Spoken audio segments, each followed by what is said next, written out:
E hoje nós estamos com mais um quadro, um momento tão especial do Além do Diagnóstico. E esse episódio traz duas pessoas muito especiais na nossa vida, que são Amém. nossos Opa, pastores.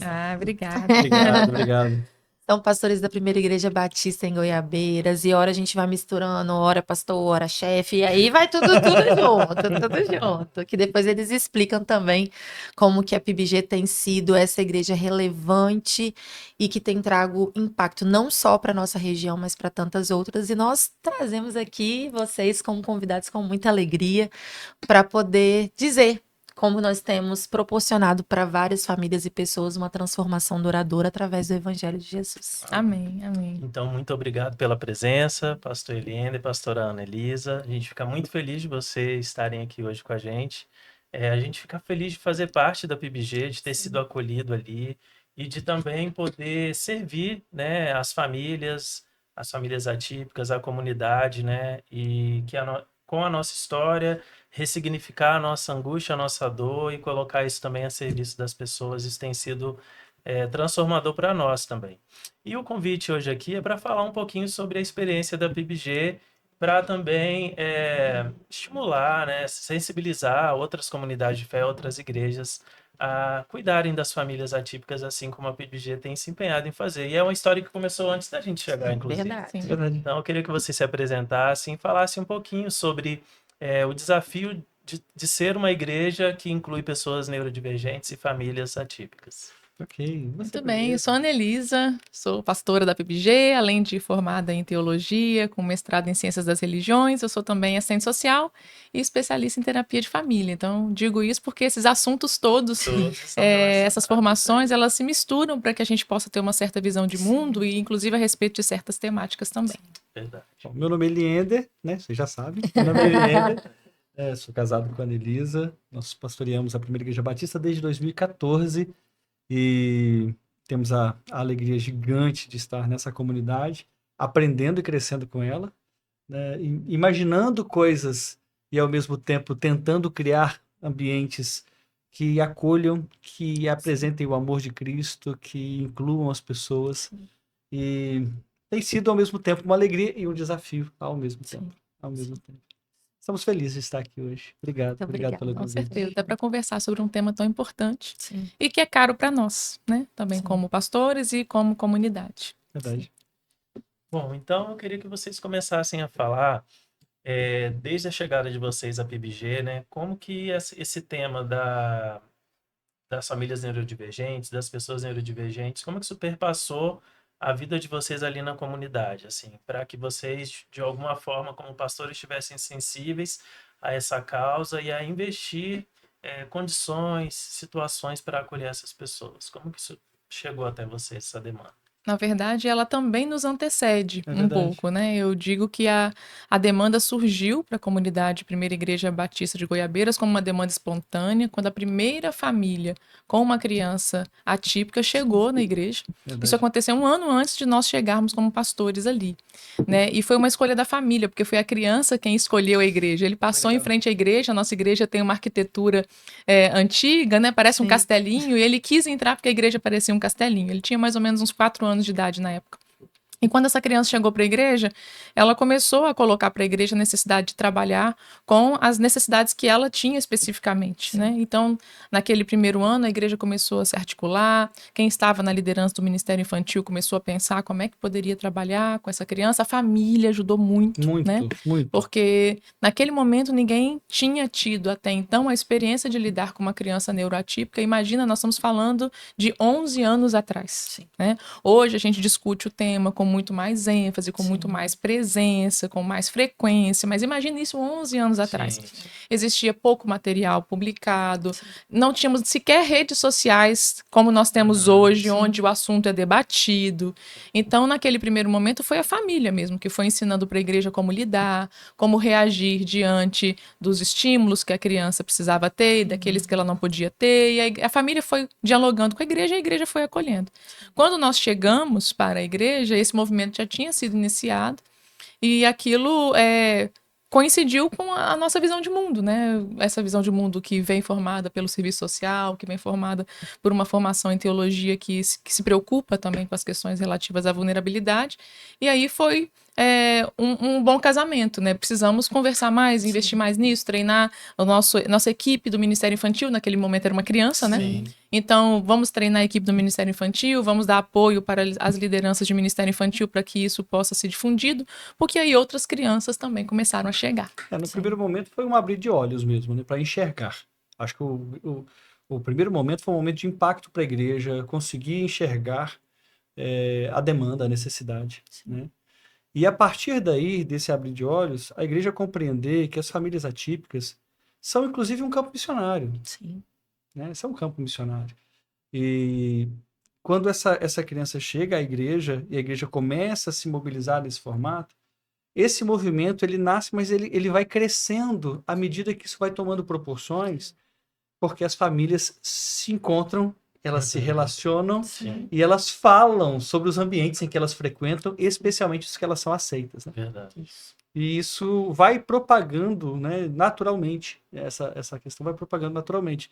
E aí nós, há pouco tempo, né, há um ano e pouco, começamos então esse trabalho da Pastoral da Inclusão, do qual vocês inclusive lideram esse trabalho na nossa igreja, né?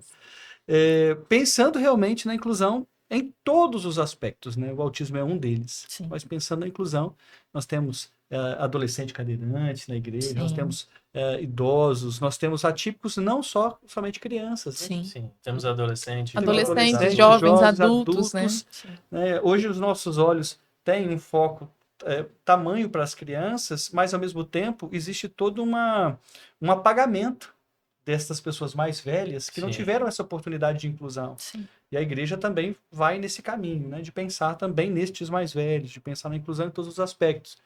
De pensar nas pessoas não como um número e muito menos como uma linha de teologia, mas pensar como pessoas especiais que são, como seres especiais que são, e dos quais Cristo Jesus morreu na cruz, por todos nós, inclusive, todas as crianças atípicas, os adultos atípicos, etc. Infelizmente, o que nós temos na grande mídia que circula quase mensalmente de igrejas locais que colocam o autismo como situações muito pejorativas, vou tentar usar dessa forma para não... e como vocês veem isso? O que vocês entendem, né, desse transtorno? O que a Bíblia diz sobre isso, né? Sobre essa pessoa, essa condição? E qual a visão de vocês sobre isso, né? Se é um lugar que tem a placa não sente aqui, não fique aqui, ou se realmente Cristo perpassa pela vida e pela essa necessidade. Eu acredito, Débora, que a primeira coisa que a igreja precisa compreender é que o autismo ou qualquer uma das especificidades não é um problema. A pessoa não é um problema. Nós podemos ter outros tipos de problema no que diz respeito à inclusão. A gente pode ter o tipo de problema de vamos adaptar essa escada para uma rampa. Sim. Eu acho que enxergar a pessoa como não sendo problema, mas enxergar que nós temos outros problemas para incluir essa pessoa, e esses problemas nós temos que resolver. Como instituição, como igreja, como sociedade, nós precisamos entender que essas pessoas são especiais. E aqueles que defendem o Evangelho de Cristo Jesus, ainda mais. Seria inadmissível pensar que alguém prega o Evangelho de Cristo Jesus pensando em que tipo de público deve ouvir esse Evangelho. Jesus morreu por todos. A partir dessa premissa que Jesus morre por todos, e a partir da premissa do Evangelho, que é amar e realmente cuidar de todas as pessoas, eu não posso segregar e excluir um grupo, porque eu teria um certo desafio maior ou não a respeito desse grupo. Eu acho que enxergar isso é o primeiro passo, no meu ponto de vista. A pessoa não é o problema. Nós temos outras questões que são problema. A rampa é um problema. A gente precisa fazer isso. O banheiro adaptado, a gente precisa fazer isso. Mas não é a pessoa. Não é a pessoa que é um problema. Acho que esse é um primeiro passo. Sim. Você perguntou como a gente enxerga, né? A questão do autismo especificamente. O autismo é uma condição, né? Uma condição neurológica, né? E a lei hoje enquadra o autista como uma pessoa com deficiência. né? E a igreja precisa, como parte da sociedade, prover todos os recursos necessários para que uma pessoa com deficiência, seja ela qual for, não seja impedida de frequentar os espaços públicos e de ter todos os direitos e garantias que qualquer outro cidadão teria. É um cidadão, é um sujeito de direitos, e, portanto, a igreja, como parte da sociedade, precisa garantir isso. E você pergunta como nós vemos isso na Bíblia, porque, infelizmente, no cenário evangélico, há pessoas que fazem uma leitura das condições das pessoas com deficiência, das pessoas neurotípicas, inclusive espiritualizando isso e lamentavelmente, até demonizando isso. Que traz né? ainda mais dor. Que traz ainda mais dor para as peso pras famílias, né? né? E assim, a leitura da Bíblia ela é um processo hermenêutico, né? Ou seja, ela é um processo interpretativo, como nós lemos o texto. Quando você lê o texto, sobretudo a atuação de Jesus no Novo Testamento, você vê Jesus caminhando muito próximo das pessoas com deficiência. E não só caminhando próximo das pessoas com deficiência, como provendo meios para a sua inclusão. Eu sei que quando a gente lê o texto, a gente fica focando na cura. Jesus encontra o cego e ele cura o cego. Né? Jesus encontra o paralítico, né? Porque a Bíblia não vai usar pessoa com deficiência, porque essa não é a forma como a linguagem daquele tempo usava. Encontra o paralítico no tanque de Betesda e cura o paralítico, né? Então ele encontra o leproso, cura o leproso. E a gente foca nisso como se a presença de Jesus devesse necessariamente afastar completamente a doença ou fazer a doença deixar de existir. Mas a gente precisa compreender que no primeiro século da era cristã, ou seja, naquele momento onde Jesus está convivendo, a deficiência ela era necessariamente um fator de exclusão social. Uma pessoa com deficiência no primeiro século, na Palestina do primeiro século, ela estava excluída do convívio social. Por isso o cego está na beira do caminho, o leproso está fora da cidade, o aleijado, o deficiente físico, né? Algumas versões trazem aleijado, paralítico, ele estava no tanque lá largado, que não tinha ninguém que pudesse colocá-lo ali no tanque. Ele estava alijado da vida social. Sim. Exatamente. Quando Jesus cura, ele devolve a essas pessoas a possibilidade de se inserirem na comunidade, de voltarem para a vida. Então, o cego larga a sua roupa da mendicância e vai para onde? Vai para a sociedade. O leproso sai do lugar de fora da cidade e entra na cidade. Então, a cura de Jesus, o resultado objetivo das curas que Jesus realiza no Novo Testamento é que as pessoas com deficiência, agora elas estão incluídas na sociedade. Então, às vezes a gente lê hoje o texto e fica naquela expectativa, Jesus tem que curar do mesmo jeito, assim, ele tem que acabar com a doença. Mas eu fico pensando, será que hoje Jesus quer curar a doença ou Jesus quer curar a sociedade? Porque eu acho que aquela sociedade estava muito mais doente do que as pessoas com deficiência. Claro. A sociedade do primeiro século era uma sociedade absolutamente doente. E talvez naquele momento a sociedade não estivesse preparada para a cura que Jesus queria realizar nela. Então Jesus curava as pessoas, mas talvez hoje Jesus não queira mais curar as pessoas, ele queira curar a sociedade, queira curar os espaços de convívio social. E ele pode até curar as pessoas porque ele é poderoso para fazer isso, mas o que é cura? Acho que a gente precisa primeiro pensar sobre isso, sobre o que é cura. Porque a maior cura que a humanidade pode ter é a cura e a libertação de todo pecado, de todo mal. Essa é a maior cura de todas. A libertação que Jesus pode trazer para nós, e da nossa fé, da forma como entendemos, da morte do inferno. Sim. Né? E a bênção do céu, onde todos estarão ali. Mas eu gosto de lembrar e gosto de dizer isso, nós já dissemos isso no púlpito da nossa igreja, né? As curas que Jesus fez, elas eram com prazo de validade. Né? Elas eram com prazo de validade. Toda cura tem um prazo de validade, porque a morte encontrou todo mundo. Né? Mesmo o menino que foi ressuscitado, filho da viúva de Naim, que é ressuscitado, ele depois encontra com a morte. Mesmo Lázaro, que é ressuscitado, ele depois encontra com a morte. Logo, a gente precisa entender que a maior cura que pode acontecer é a cura da morte eterna e a vida eterna que Jesus dá para nós. Então, esse entendimento cura toda uma sociedade. Por quê? Quando nós temos a ideia de que uma vida eterna Deus tem preparado para nós, logo nós temos um padrão de sociedade de Deus para a humanidade. E esse padrão de sociedade é o céu. No céu não tem distinção de cor, no céu não tem distinção de rico ou pobre, no céu todos são iguais. No céu não tem esse escalonamento que a sociedade coloca, esse aqui é apto, esse aqui não é apto para alguma coisa. E Jesus já vai fazendo essa cura quando ele traz o reino de Deus a nós. E eu acho que essa é a maior de todas. A maior de todas. Ele é poderoso? Com certeza ele é poderoso.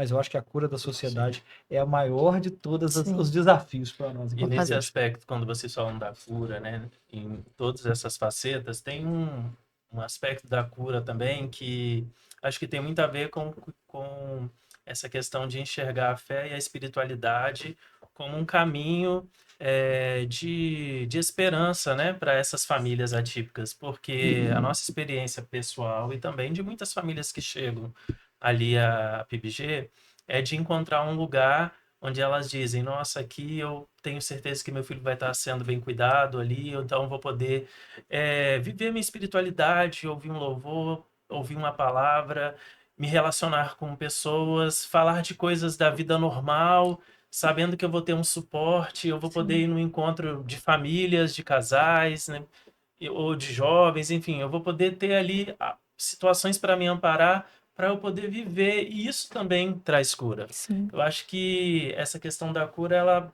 ela também tem esse aspecto, e ainda mais numa sociedade em que, por exemplo, essa semana, mais uma vez, saiu na mídia uma reportagem de uma mãe atípica que provavelmente, né, ainda não teve todas as investigações, mas provavelmente ela tirou a vida do seu filho e tentou tirar sua própria vida.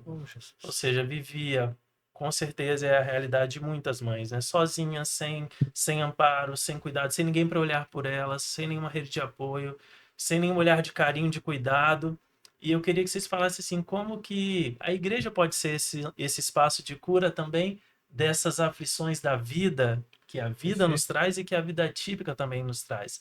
A igreja tendo essa estrutura que a gente tem buscado, né, construir na PBG. Sim, a igreja ela pode ser este fator de comunhão, de apoio, pode ser Sim. rede de apoio, pode ser espaço de pertencimento, pode ser lugar de cuidado, lugar de escuta, lugar do não julgamento, lugar da compreensão.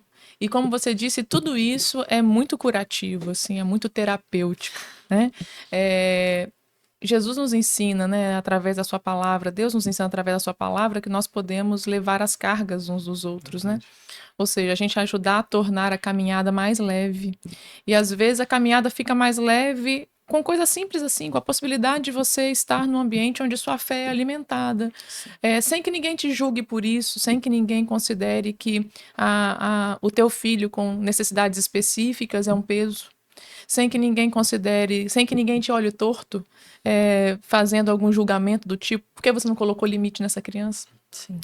Uma comunidade que esteja suficientemente amadurecida para compreender, né, as faces, não só do autismo, mas de qualquer outra neurodivergência ou deficiência, uma igreja amadurecida vai lidar com naturalidade, vai lidar sem preconceito, vai lidar com compaixão.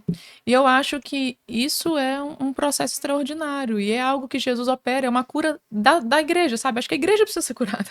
As igrejas Preciso. locais precisam ser curadas por Jesus, Sim, curadas é um no seu reflexo da olhar. sociedade, muitas Porque a vezes, né? igreja é um recorte da sociedade. Se a sociedade é preconceituosa, a igreja como recorte da sociedade Acaba vai sendo. acabar Sim. né, dando vazão a esses preconceitos também. Mas quando uma igreja consegue, à luz do evangelho, à luz da sua prática, à luz da vivência, à luz do convívio com o outro, amadurecer, para acolher, para incluir, para receber sem julgamento, para receber com amor, com carinho, com paciência, aí eu acho que isso é cura de Deus. E acho que às vezes hoje Deus está curando assim, né? Esse é o nosso olhar. Eu acho que também tem um ponto é que quando a comunidade amadurece a ponto de não querer consertar o outro, mas deixar isso a Sim. cargo do Espírito Santo, qualquer que seja esse acerto que precisa ser feito. Porque a gente queria padrões, sabe? De querer consertar o outro, sabe?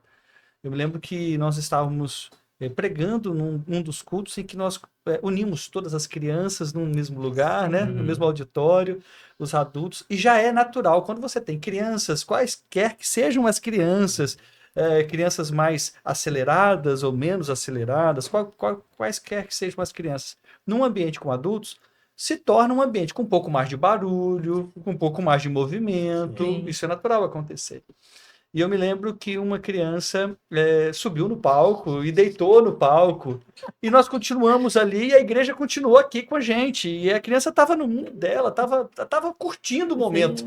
Ela estava curtindo o momento. Sim. E aquilo para mim foi lindo demais, porque muito mais pela reação da igreja. eu fiquei muito feliz, muito mais pela reação da igreja, que não foi de levantar 2, 3 pessoas para tirar a criança lá de cima, colocar a criança sentada e dizer assim, fica quieto, menino, porque para aquela criança não fazia sentido aquilo, sabe? Sim. Então a gente quer padronizar as pessoas a partir do nosso molde. E a igreja às vezes quer fazer isso e é ruim, é péssimo, porque nesse ato acaba promovendo violências. Sim. E uma das coisas que as famílias atípicas menos precisam é de dores causadas por qualquer ato de violência. Aliás, qualquer ato de violência ninguém merece. E eu acho que a igreja tem que ser esse espaço onde a família entra e diz assim, meu filho pode ser ele. E tá Sim. tudo bem. Meu filho pode ser ele. Né? Meu filho é aceito aqui porque é ele, é sobre ele. Sim. Né? E a gente está feliz com isso. Então, Sim. eu acho que é parte por aí. Um momento muito significativo para nós também. O Augusto tem uma relação com a música muito, muito particular. Vários sons o incomodam, mas a música de nenhuma maneira. E nós ficamos assim, poxa, estimulamos o nosso grupo que tem famílias atípicas. Não, vamos na festa de Pentecoste. Vamos na festa de Pentecoste. E esses dias ela estava me lembrando sobre isso e a gente falou, Edgar, o que nós vamos fazer? Nós estamos sem ajuda, vamos levar. Será que ele vai dar conta? Ele, ó, se não der, a gente sai. E eu foi muito engraçado, porque o Augusto ficou na plateia, lá no palco, dançando no show. Foi, no meio da galera, no meio da multidão. Ele galera cantando Cassiano. Ele tava ali. Foi mesmo. E ele ficou e todo mundo, gente, que menino é aquele? Eu falei, o Augusto, sério? E ele lá, de boa. E bem, descia, subia, não ficou nenhum momento com a gente, porque ele não queria descer.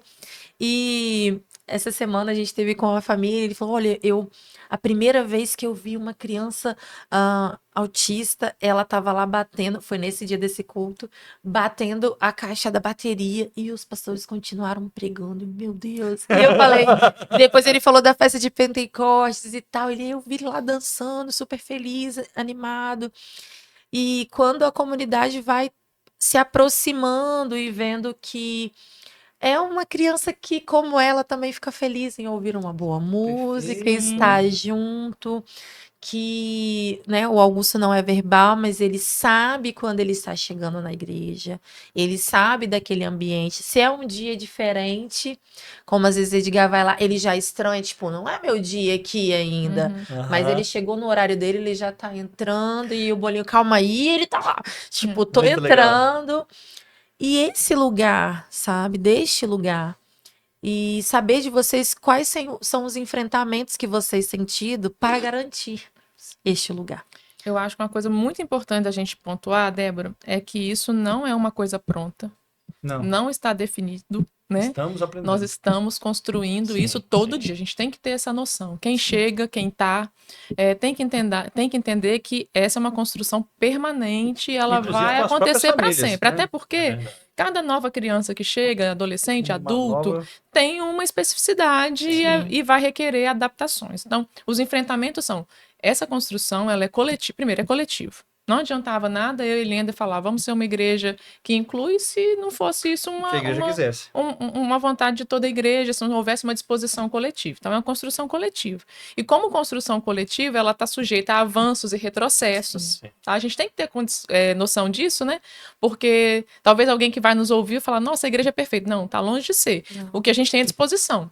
E aí, disposição, a gente, vamos embora, né? Vamos fazer juntos, vamos construir juntos. Às vezes a gente avança, às vezes a gente retrocede, né? Às vezes a gente conquista certos espaços, a gente tem que voltar atrás, a gente tem que ter flexibilidade, ambos os lados. Vou contar uma experiência dessa primeira família que chegou, porque logo que eles chegaram, que nós chegamos, na verdade, né? Eu fui reger o coro infantil. E essa criança atípica veio participar do coro, né?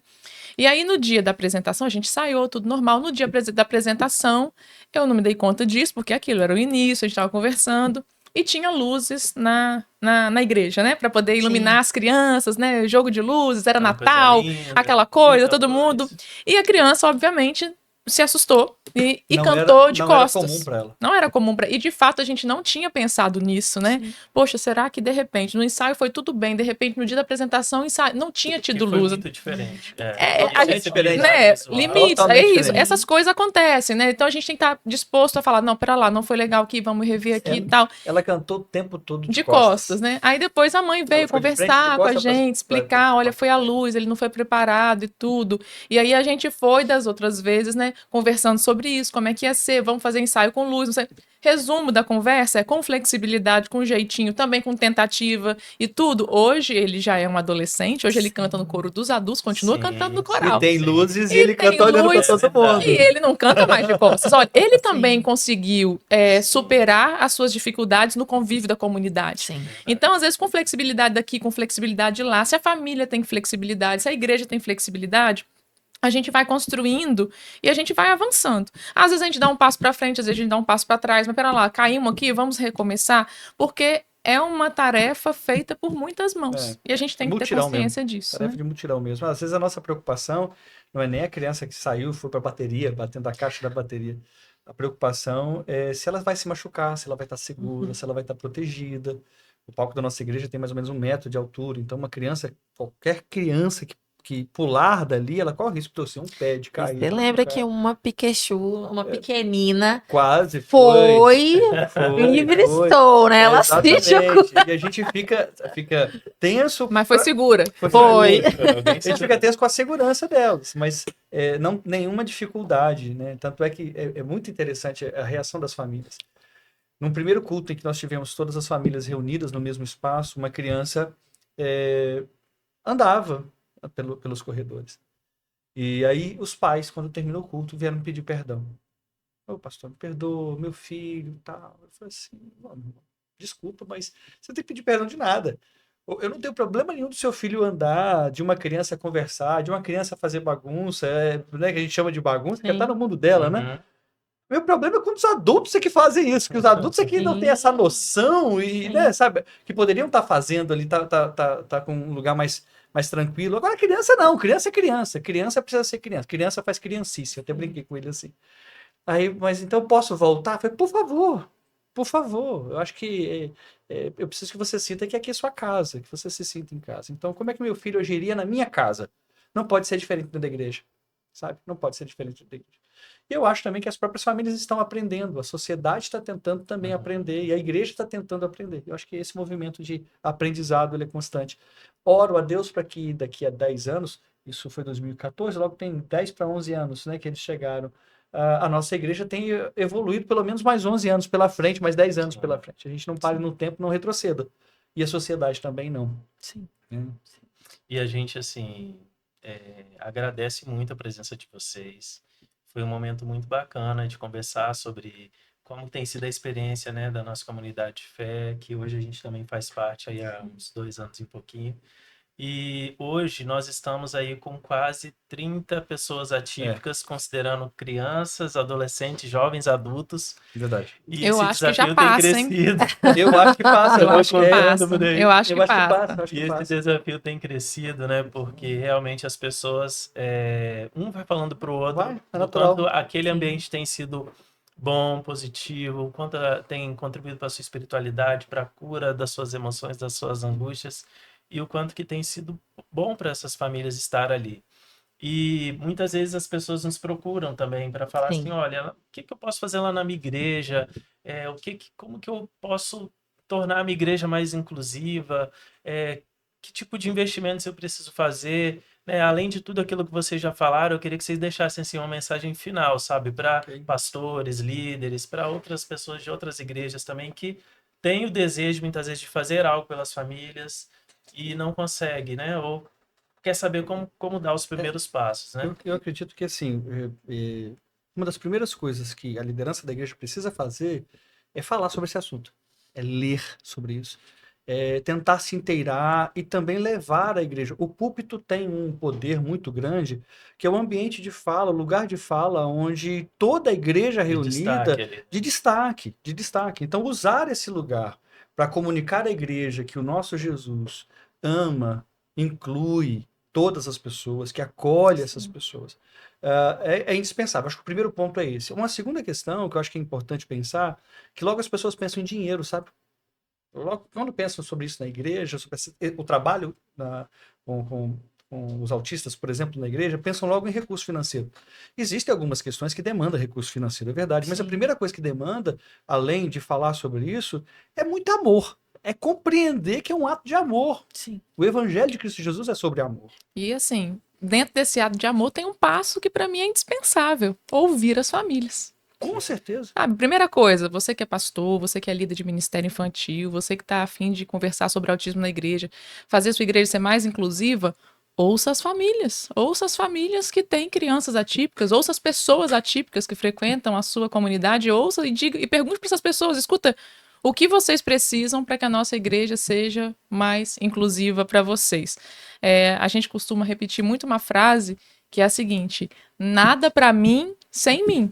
Nada pra Você quer fazer alguma coisa pra mim? Você não pode fazer algo pra mim sem mim, Sim. né? Se você quer fazer alguma coisa pra mim, você precisa me conhecer. Suponhamos que você quisesse me fazer um bem. Fala, eu quero fazer uma surpresa pra pastora Ana, algo que ela goste muito. Como que você vai fazer isso? Você precisa me conhecer pra poder eu te falar sobre o que é que eu gosto muito pra você poder me oferecer isso. Então, se vocês querem incluir famílias atípicas, a primeira coisa tem família atípica na sua igreja? Chama essas famílias para um bate-papo, ouça essas famílias, ouça os desafios, ouça as dores, ouça os pedidos, ouça tudo e mapeiem juntos o que é que vocês podem fazer a respeito. Então, primeira coisa é ouvir, gente, e ouvir não custa nada. Nada, nada, nada. Custa R$1, não custa nada. Só ouvir. Chama para o seu gabinete, pastor, chama para o seu gabinete, líder de ministério infantil, e fala assim, escuta, olha, o que vocês precisam? O que está doendo? Como é que a gente pode ajudar? Como que a gente lida com o teu filho, com a tua filha, com o teu irmão, com o teu pai? Como que a gente lida? O que a gente está fazendo de certo? O que a gente está fazendo de errado? Vamos traçar um planejamento aqui de tudo que vocês me disseram que vocês precisam. O que é mais fácil? O que a gente pode fazer em primeiro lugar? Qual é a primeira atitude? Qual é o primeiro movimento? Porque às vezes, assim, o primeiro passo é tão simples.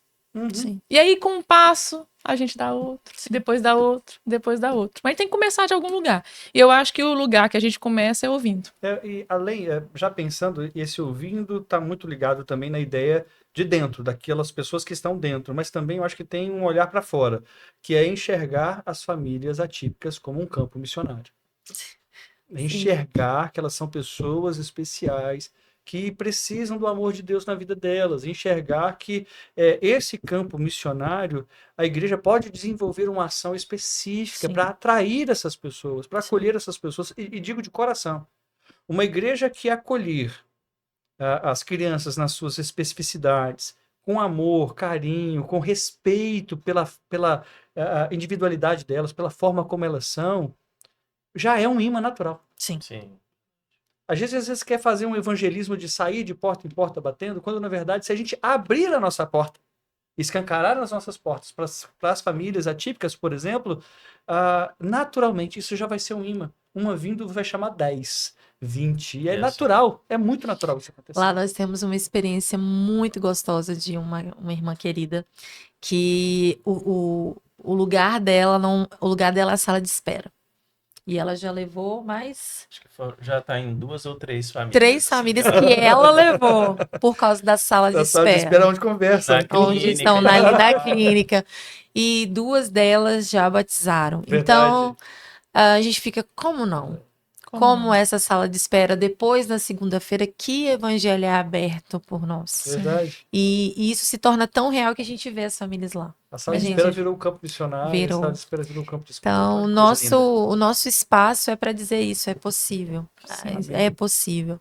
E não dizer, como você disse, né, Ana, que é um lugar que já está pronto, que está tudo fácil. Não é isso, não é essa mensagem que a gente quer dizer, mas que é possível. É possível. Estamos abertos a continuar essa construção, né? Acho que eu diria que a nossa construção está em processo e quem quiser vir construir com a gente é bem-vindo, né? Então, se tiver alguém que está ouvindo a gente e que está procurando um lugar para congregar, para desenvolver sua fé, que tem essa abertura, eu diria que nossa igreja tem um coração ensinável.